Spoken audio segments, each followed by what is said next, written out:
উফ, কত বড় লাইন! এতক্ষণ দাঁড়িয়ে থাকলে তো আমার কোমরে যন্ত্রণা করবে। মাসে একদিন দোকান করতে আসবো, তাও যদি এত লাইন হয় কি করে হবে? আরে বুড়িমা, তুমি এত চিন্তা করছো কেন? আরে আমি আছি তো। তুমি নিশ্চিন্তে বাড়ি যাও, আমি তোমার সব জিনিসপত্র পৌঁছে দেব। বাবা, তুই এত ভালো ছেলে। আচ্ছা, তাহলে দেখে শুনে পা দিয়ে দিস, বড় উপকার হয়। বুড়িমা, বলছো কি? আরে এখন থেকে আমি তোমার সমস্ত কাজ করে দেব, শুধু তুমি তোমার সমস্ত সম্পত্তি আমার নামে করে দিও। এত কিছু কাজ করছি, কিছু তো একটা দেবে নিশ্চয়ই। তোর মুখে ফুল চন্দন পড়ুক। আমার নাতি আছে, নাতিকে আমি কি দেব? তোকে যদি সব দিয়ে দিই, হ্যাঁ? তোকে কিছু কাজ করে দিতে হবে না, আমার নাতির বন্ধু রহিম সব কিছু করে দেবে। আচ্ছা আচ্ছা বুড়িমা, তুমি রেগে যাচ্ছ কেন? আরে এই পুরোটা দিতে হবে না, অর্ধেক অন্তত লিখে দিও। তোকে আমি বললাম কিচ্ছু দেব না। কটা কাজ করে দেবে তার জন্য ওকে অর্ধেক সম্পত্তি লিখে দিতে হবে? খালপাড়ের আমার বাড়িটা ছোট হতে পারে, কিন্তু অনেক জমি জায়গা আছে, তার কত দাম জানিস? আচ্ছা আচ্ছা, তাহলে দিতে হবে না, আমিও তোমার কাজ করে দেব না। তোকে কি বলেছি আমার কাজ করে দিতে? সম্পত্তি হাতিয়ে নেওয়ার ধান্দা? তুই কি ভাবিস আমি অতটাই বোকা? দরকার নেই আমার তোর সাহায্যের, আমি চলুম।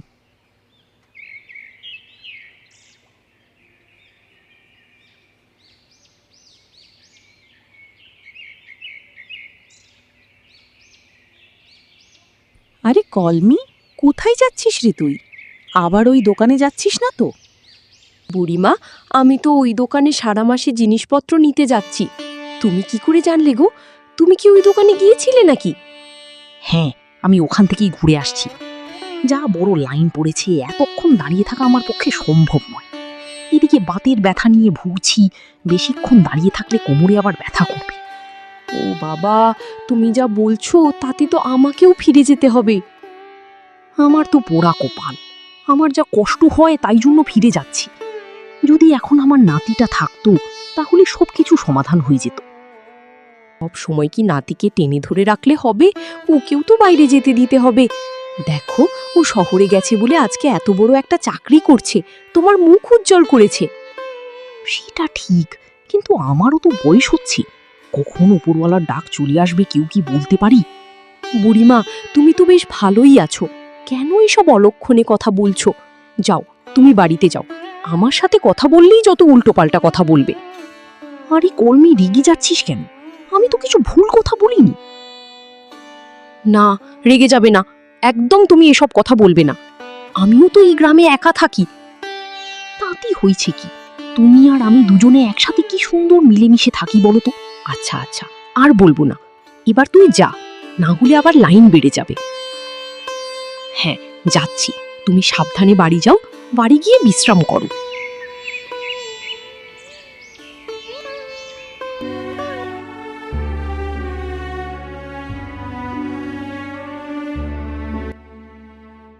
আকরাম চাচা আবার কোথায় গেল? কখন থেকে এসে বসে আছি, এখনো তিনি বাড়ি ফিরলেন না।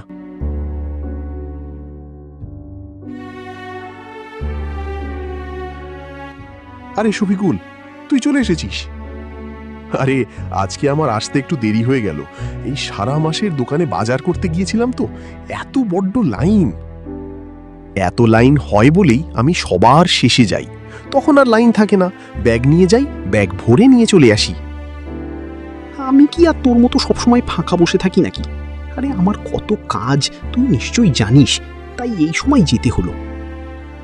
বাবা, কত জিনিসপত্র নিয়ে এসেছো। বুড়িমার কেসটা কি হলো? মানে কি বলবো, বুড়িমাকে ভাবলাম ভুলিয়ে ভালিয়ে সম্পত্তিটা নিয়ে নেব, কিন্তু দিল না। আমার সাথে ঝগড়া লেগে গেল। আপনি সম্পত্তি চাইলে কে দেবে? এটা পাগল তার ভালোটা বোঝে। হ্যাঁ, তুই পারবি ওই সম্পত্তি এনে দিতে? তার অর্ধেক তুই নিয়ে নিবি, অর্ধেক আমি নেব। না না, আমি এসব কাজ করতে পারবো না, এইগুলো করা উচিত নয়। আরে কি পেয়েছিস ওই বুড়িমাকে সাহায্য করে? কিছুই পাবি না। আজকে আমাকে বললো সম্পত্তি নাতিকে দেবে। তো কি ভালো কথা বলছি, শোন, তাহলে অর্ধেক সম্পত্তি পাবি, বল। আপনি ভুল কথা বলেননি, আমি ওর জন্য শুধু শুধুই খেটে মরছি, শেষে কিছুই দেবে না। বল, আমাকে কি করতে হবে? আমি তোকে একটা কাগজ দিচ্ছি, ওই কাগজে সবকিছু ইংরেজিতে লেখা আছে, আর তোর বুড়িমা বুঝতেও পারবে না। তুই বলবি শহর থেকে ওর নাতি এটা পাঠিয়েছে, এতে টিপ সই করে দিতে বলেছে, আর তুই বললে নিশ্চয়ই বিশ্বাস করবি। ঠিক আছে চাচা, আমি তাহলে কাজটা করে দেব। এ কথা মতো আমার অর্ধেকটা চাই কিন্তু।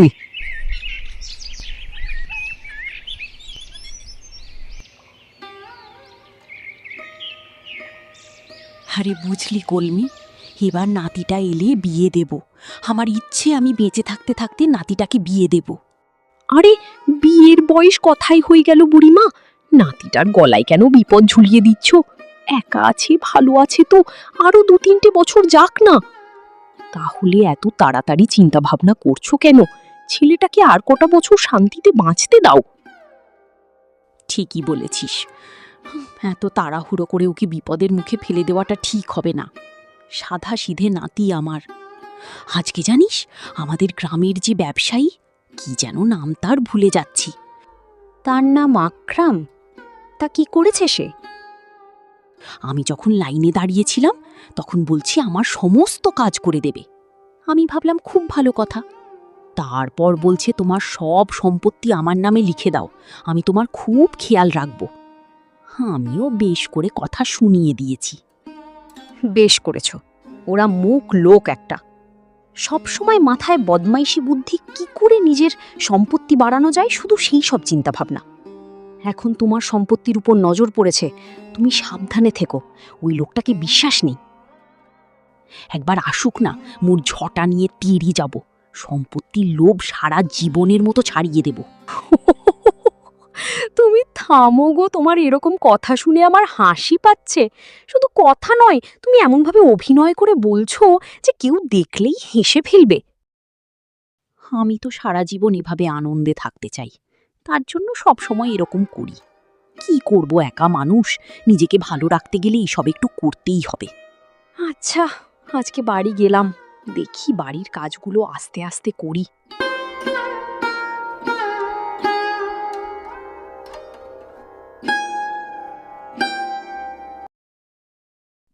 বাতের ব্যথাটা বড্ড বেড়েছে, এত ওষুধ খাচ্ছি তাও কমছে না। আর ভালো লাগে না এসব নিয়ে।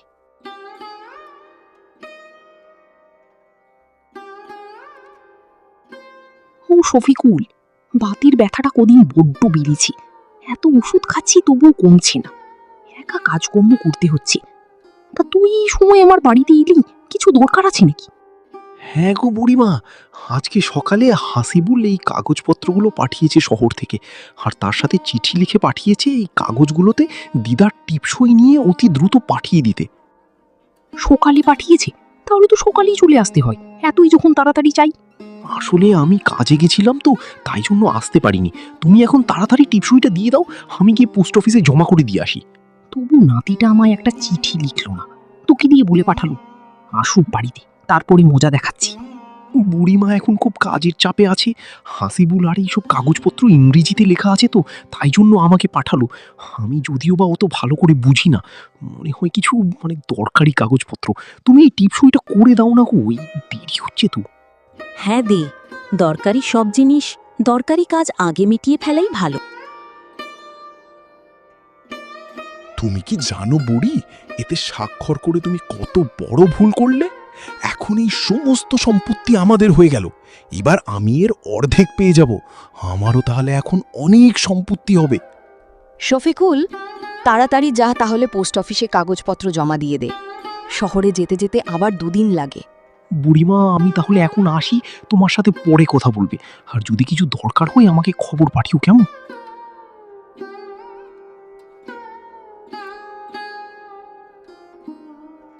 শফিকুলের এই কাজটা হলো কি কে জানে। ঠিকঠাকভাবে করতে পারলে আমারই লাভে। সক্ষী তো ইংরেজি পড়তে জানে না, আমি হব সবইর ভাগিদারে।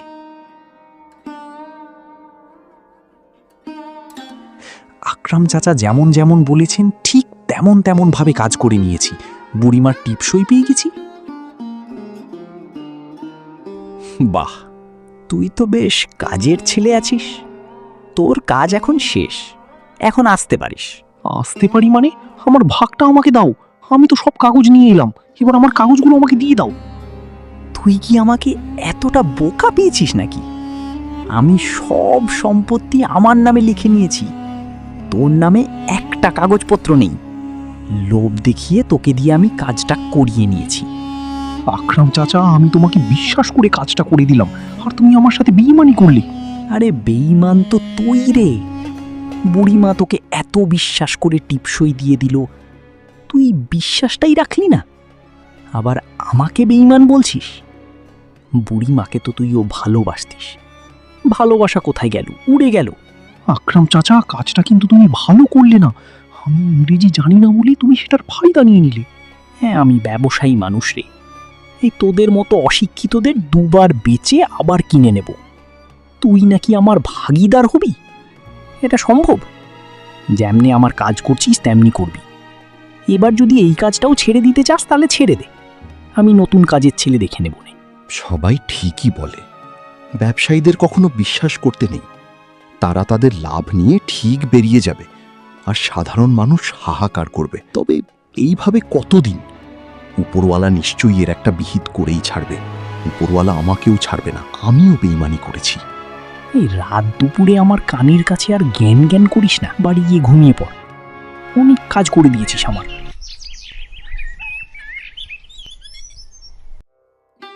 কতদিন পর গ্রামে ফিরছি। গ্রামের সৌন্দর্যটাই আলাদা। চারিদিকে সবুজে ঘেরা, কোনো দূষণ নেই। এখানে থাকলেই শরীর সুস্থ থাকবে।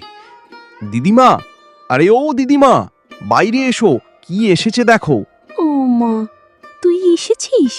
আয় আয় আমার কাছে আয়। কতদিন পর তোকে দেখছি রে। ঠিকঠাকভাবে খাওয়া দাওয়া করিস না বল? আগের থেকে কত রোগা হয়ে গেছিস। কই রোগা হয়েছি, আমি তো ঠিক আগের মতোই আছি। তুমি অনেকদিন পর দেখছো বলে তোমার মনে হচ্ছে। তুই হঠাৎ এখন এলি কি করে? তোর তো খুব কাজের চাপ শুনেছিলাম। আমাকে কাল শফিকুল এসে বলে গেল, বলল তুই নাকি চিঠিতে লিখেছিস আর একটা কাগজপত্রের টিপসই নিয়ে যেতে বলেছিস। তো কাল সন্ধ্যায় এসে করে নিয়ে গেল। হ্যাঁ বলেছিলাম তো, কিন্তু হঠাৎই তো ছুটি পেয়ে গেলাম, তাই চলে এলাম। কেন, না এলে ভালো হতো নাকি? একটা টাস করে চড় মেরে দেব। বড্ড বেশি বড় হয়ে গেছে, আমার কাছে আসবে না। তুই না এলে আমার এত কিছুর দেখাশোনা করবে কি? এত জমি জায়গা, এই কাল তোর জন্য আমি কত কিছু রেখে দিয়েছি। আরে দিদিমা, তোমার সাথে একটু মজা করছিলাম। এখন কি আমাকে এখানেই দাঁড়িয়ে রেখে দেবে নাকি, নাকি ভেতরেও যেতে দেবে? হ্যাঁ হ্যাঁ আয়, তোকে দেখে আনন্দে সবকিছু ভুলেই গেছি। কি গো, হেই শফিকুল, শফিকুল, বাইরে বেরিয়ে আয়। বলছি তোকে আজকে আমি দেখে নেব, বেরিয়ে আয়।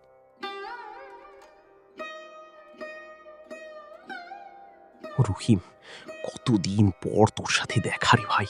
আয় আয়, বুকে আয় ভাই, বুকে আয়। তুই কি মনে করেছিস, হ্যাঁ, তুই সবকিছু করবি আর আমি কিছুই জানতে পারবো না? কালকে সন্ধেবেলায় আমার দিদিমার কাছ থেকে কি কাগজে টিপসই নিয়েছিস আমার নাম করে বল। কি হয়েছে তাড়াতাড়ি বল, না হলে কিন্তু তোকে মেরেই ফেলবো। মারিস না ভাই, মারিস না। আমি তোকে সব কিছু সত্যি কথা বলছি। আমি ভুল করেছিস রে, তার জন্য আমি নিজেও পস্তাচ্ছি। আসলে আমি ওই আকরাম ব্যবসায়ীর কাছে কাজ করি তো, ওর নজর তোর দিদিমার সম্পত্তির ওপর পড়েছে। ও আমাকে বলেছে দিদিমার কাছ থেকে টিপস নিয়ে এলে তোকে অর্ধেক সম্পত্তি দেব। উনি আমাকে এমনভাবে বোঝালেন, আমিও করতে রাজি হয়ে গেলাম। ও, তার মানে এখন তুই অর্ধেক সম্পত্তির মালিক? ভালো কথা বলছি, সম্পত্তি ফিরিয়ে দে, না হলে কিন্তু খুব খারাপ হয়ে যাবে। বাকিটা শোন আগে। তারপর আমি সই নিয়ে গেলাম আকরামের বাড়িতে, গিয়ে ওনাকে কাগজ দিলাম। তারপর উনি আমাকে বলেন এতে তোর নাম নেই, সব আমার। এইভাবে আমার সাথে ধোঁকা করে। তোকে আমি নিজের ভাইয়ের মতো ভাবতাম, আর তুই ছি ছি। আমাকে মাফ কর, আমার জন্য সব হয়েছে, আমি ফিরিয়ে দেব, তুই আমাকে বিশ্বাস কর। ও গিন্নি, আবারও আমার সম্পত্তি বেড়ে গেল। দিন দিন আমার সম্পত্তির পরিমাণ কত বেড়ে যাচ্ছে দেখেছো? অনেক অনেক। আবার কার সম্পত্তি হাতে নিলে গো? এসব কাজে তোমার তুলনা নেই। ওই আমাদের গ্রামের এক বুড়ি আছে না, তার সব সম্পত্তি হাতে নিয়েছি গিন্নি। ও গিন্নি, খাবারটা কিন্তু সুস্বাদু হয়েছে, হেভি লাগছে। আরে খাবার সময় অত বকবক করলে তো হবেই, বিষম তো লাগবেই। এই নাও পানিটা খাও, দেখবে অনেকটা ভালো লাগছে। বাপরে, মরে যাচ্ছিলাম গো। গলা থেকে খাবারটা এমনভাবে আটকে গিয়েছিল, শ্বাসটা বন্ধ হয়ে গেছিল। ভাগ্যিস তুমি জলটা দিলে গিন্নি। কান্নাকাটি করছো কেন?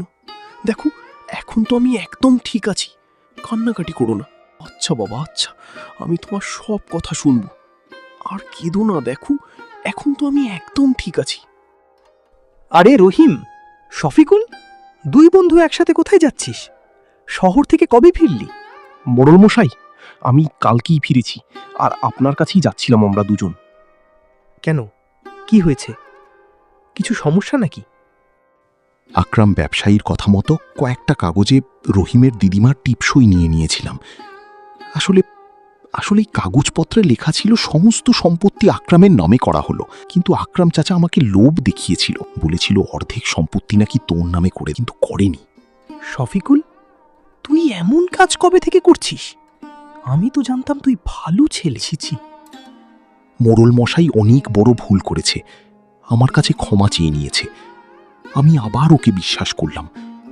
আপনি বলুন, এই সম্পত্তি কিভাবে আবার ফিরে পাবো আমরা? কারণ ওগুলো আমার দিদিমার সম্পত্তি। দেখ রহিম, এখানে আমি কিছু করতে পারবো না, কারণ তোর দিদিমা নিজেই টিপসই দিয়েছে। কাকে ভয় দেখাবে?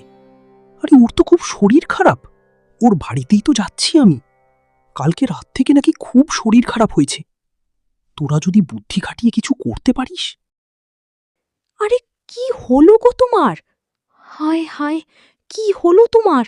ডাক্তারকে কখন খবর দিয়েছি, এখনো এসে পৌঁছলো না। এদিকে যে আমার স্বামীর জ্ঞান ফিরছে না, কি হবে আমার? এই মারুফা, তোমার স্বামীর কি অবস্থা? কালকে রাত থেকে শুনলাম নাকি খুব শরীর খারাপ। হ্যাঁ মোড়ল মশাই, আপনি ঠিকই শুনেছেন, এখনো জ্ঞান ফেরেনি। শরীর খারাপ তো করবেই, এত মানুষের অভিশাপ লেগেছে যে। কত মানুষের জমি সম্পত্তি হাতিয়ে নিল, ওর কি আর ভালো হবে? হ্যাঁ মোড়ল মশাই, আপনি ঠিকই শুনেছেন, এখনো জ্ঞান ফেরেনি। আমি মানছি উনি অনেক খারাপ কাজ করেছেন, তাহলে আপনি এসে ওনাকে অভিশাপ দিচ্ছেন? অসুস্থ তো আমি কি করব? আমি তো আর ডাক্তার নই। যেটা করেছে সেটাই বললাম। এরকম মানুষের কি করে ভালো হবে আমাকে বলতে পারো? না না, আমি অভিশাপ দিচ্ছি না। পারলে সমস্ত সম্পত্তি যার যার থেকে লুটে নিয়েছিল সকলকে ফিরিয়ে দিও। আশা করছি ওপরওয়ালা একটু হলেও দয়া করবে। আপনি ঠিক কথাই বলেছেন, এরকম চুরি করা সম্পত্তি থাকার থেকে না থাকাই ভালো। আমার কাছে আমার স্বামীর জীবন এখন ওপরওয়ালার হাতে।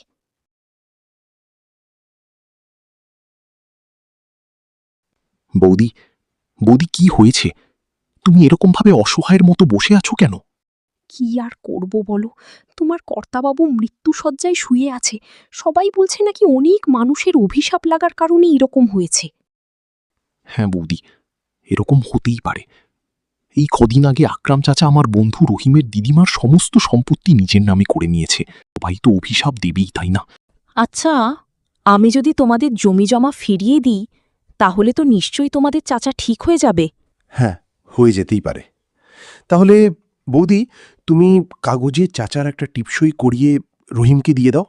রহিমবাবু, তুমি কিন্তু আমার স্বামীর জন্য ওপরওয়ালার কাছে একটু দোয়া করবে। আমার স্বামী ভালো হয়ে গেলে এরকম কাজ কখনো করবে না। নিশ্চয়ই দোয়া করব।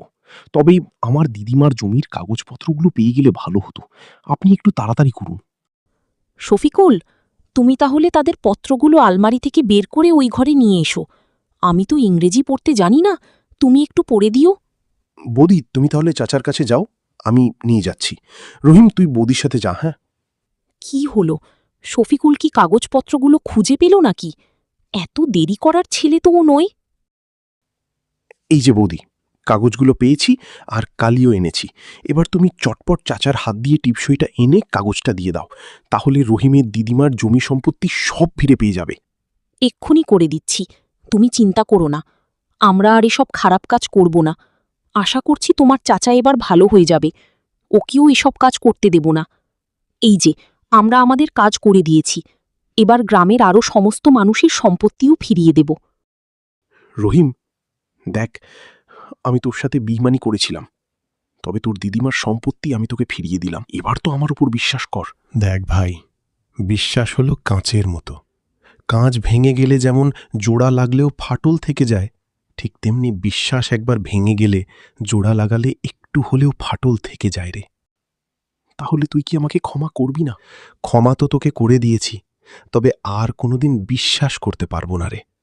তুই নিজের দোষে নিজের জায়গাটা নষ্ট করলি। আর খারাপ কাজ করে কোনোদিন বড়লোক হওয়ার চেষ্টা করিস না। দেখছিস তো আকরাম চাচার কি অবস্থা, ওপরওয়ালা ঠিক এরকমই অবস্থা করে দেবে।